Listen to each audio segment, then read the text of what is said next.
Okay, for those of you who may have been following us for a little while, you know that every now and then we make baby snakes. Now, this is Helena. Helena is a very experienced ball python mother. We found Helena about 9 years ago in a dog shelter. And you're going to see Helena looks like she's sitting on stuff. She's sitting on a lot of eggs. This is one of the biggest ball pythons I've ever met in my life. When I got her, she was big, and now she's super big. But the eggs that she's sitting on are unexpected. We had baby snakes that were hatched almost a year ago. The snakes that are in there should have been laid with these snakes. But ball pythons can hold on to sperm for a very long time. Since I never got any eggs from her, I never marked down who she bred with. I believe I would have bred her with Ham. Ham's a banana piebald. Helena is just a normal ball python, which means if I'm correct and Ham is the father, then she's going to be sitting on a bunch of banana ball pythons that are het piebald. And here's the thing about ball pythons.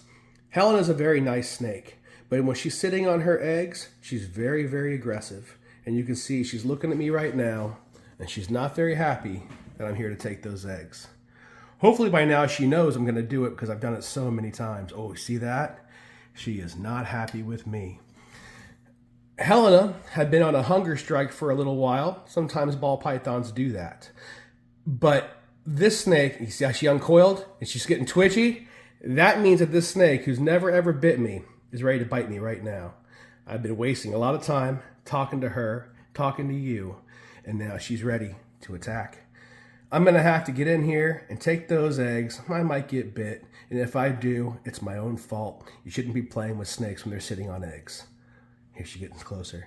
All right, we're going to see what happens. Now, I'm going to take open a spare tub just to put her in when I make the transfer. Helena, please don't bite me. All right, we're friends. You know me.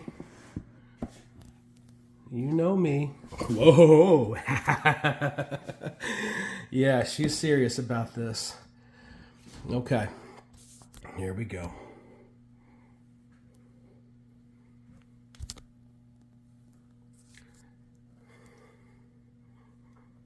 Helena, I need to take your eggs. I've done this so many times that she knows what I'm about to do. All right, here's what we're going to do. I'm going to touch her with the phone, and when I do, I'm going to pick her up. Once she's off the eggs, the maternal instincts. All right, we're back. So my phone cut out while I was playing with the snake. But once she is off the eggs, the maternal instincts go away. She was striking at me because she didn't want me to touch them. But now, we're ready. So next I'm going to separate these and we're going to count how many eggs we have.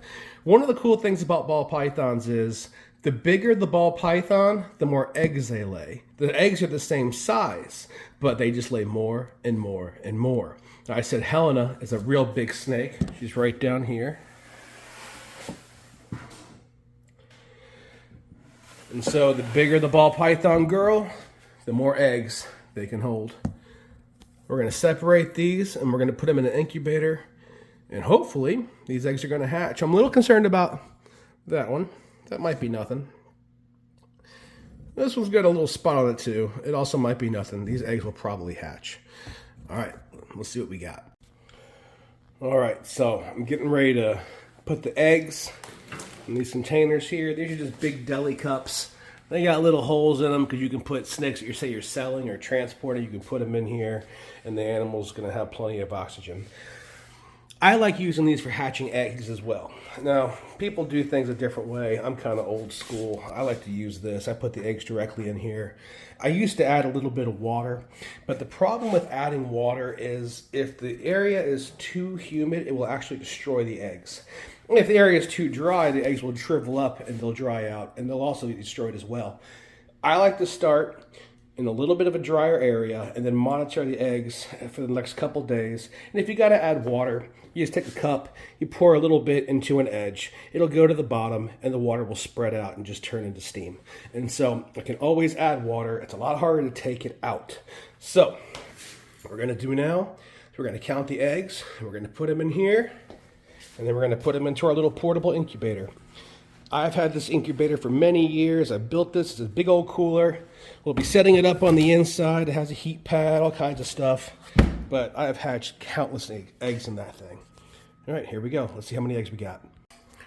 Okay, now, maybe you've heard of the term slug. These right here are slugs. There's 2 of them. These are infertile eggs. These are very fertile. There will definitely be babies in these. This one's questionable, but it is a fertile egg. This one might be a little questionable, but it is still a fertile egg. These are not. There is nothing inside of these. So these are not going into the incubator. They will never hatch. There's no point in wasting the space or the time. Sometimes in the ball python world, when they have babies, sometimes some of the eggs just don't get fertilized. And so if you ever hatch snakes for yourself or try to incubate the eggs for yourself and you see little things like this, don't waste your time. There's no baby inside. All right, so how many fertile eggs did she give us? She gave us 1, 2, 3, 4, 5, 6, 7, 8, 9, 10 fertile eggs, 2 slugs. We're going to count that as 12 eggs. So she gave us 12 eggs. That is pretty impressive. Now, I'm going to transport them over into the deli cups, and then I'll get the incubator ready, and we'll get this going. Now, one thing you're going to find out when you deal with the ball pythons, or I think all pythons do this, probably most snakes, but I only breed ball pythons, but probably most snakes are like this. When they are born sticking to each other. Or when they're laid sticking to each other. You saw how Helena was wrapped around the eggs. By them sticking to each other, it makes it easier for her to hold on to them. And so if she has to leave the eggs in order to go get some water or something like that, which typically when they're sitting on their eggs, they do not eat, they do not drink. But if she has to leave them, they will hopefully stick together and wait for her to come back. Now, you will open it up sometimes and see an egg that's kind of rolled off on its own. That egg in the wild will never hatch because there's nothing incubating it. So when they stick together, it helps their odds. But I need to separate these because once we're going to incubate them in the incubator, we do not want them stuck together because I want to make sure there's equal space in between these eggs so they can incubate properly. So I'm going to attempt to set this up real quick so you can see better. Let's see, go like that. And what I'm going to do is I'm going to slowly, gently pull the eggs apart. You can see that one actually went very easy.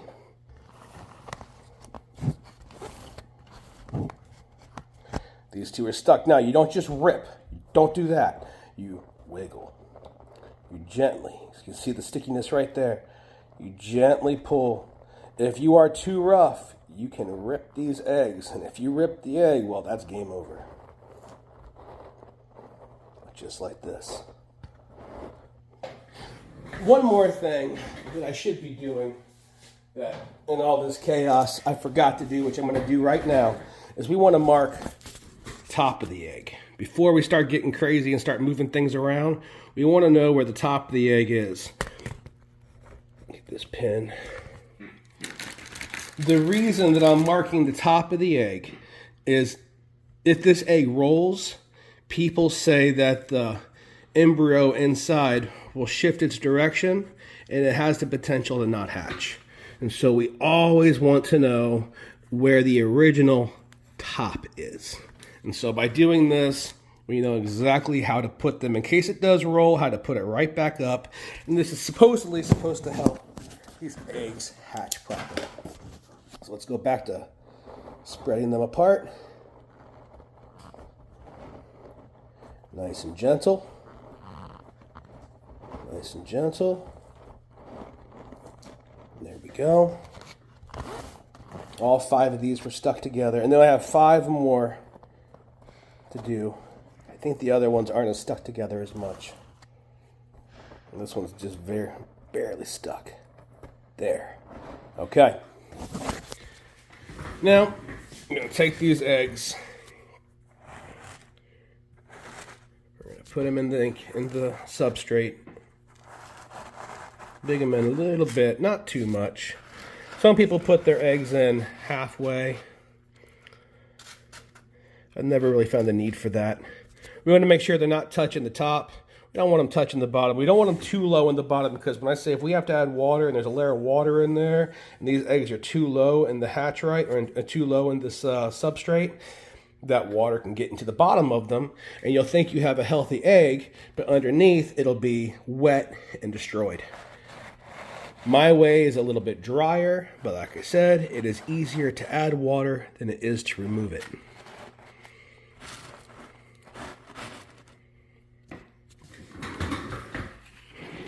Okay, you can see all my eggs are set straight up. All right, so my makeshift thermostat is heating up right now. Temperature's climbing, it's 82, it's gonna get to about 90, 91.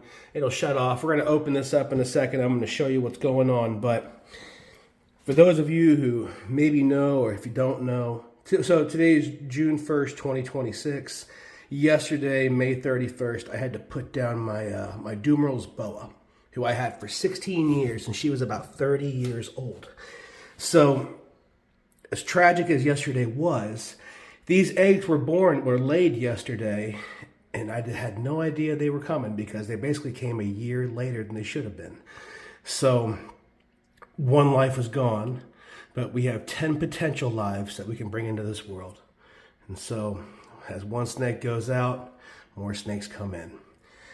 So, let's be done with the sappiness and let's talk about what's going on. All right, so I have my thermostat, and my thermostat is plugged directly into a wall, but there's a heat pad inside this incubator that is not plugged into here, but plugged into there.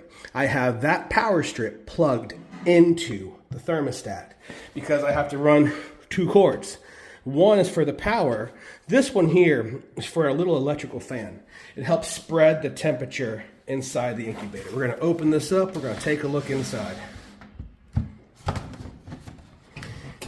All right, you're going to see my little electric fan. So whenever the heat pad that's down at the bottom heats up, the same time the fan is going to kick on. Now when the heat pad reaches the proper temperature, the fan is going to kick off at the same time because that power strip is going to turn on and off because it's being controlled by my thermostat. We have 5 there. 5 there. We believe that there are banana het piebalgs sitting inside these eggs. Now, you're going to see some little green cups. The way I have it set up is I have my heat pad at the very bottom of the incubator, but I want my eggs higher up. And so I use some green cups that we have, our Bobby G cups. We put them in here as spacers. I have this plastic grate that sits right on top of the cups. So it puts the eggs right in the middle of the height. And so as that fan kicks on, it swirls all through here and keeps the proper temperature just evenly distributed through here. Now, what I'll do is once a day, I'm going to be opening this up. The reason I didn't add water in the beginning, as you can see, there's already a little bit of water vapor building up in here. I said before, if you add too much water, it can destroy the eggs. And so I'm going to let this water vapor come out of the substrate naturally. And then over time, I will have to add a little bit of water.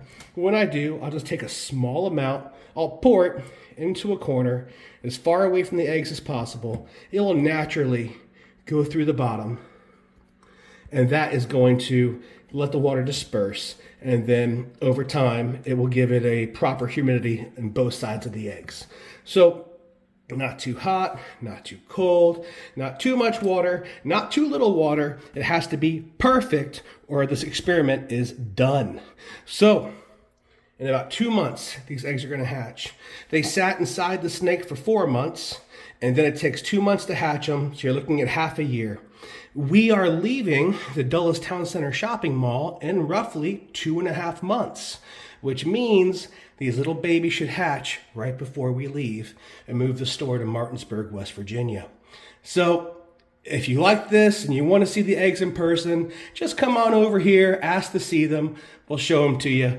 But in about 2 months, we're going to have little tiny babies that we can play with. All right, I'm signing out.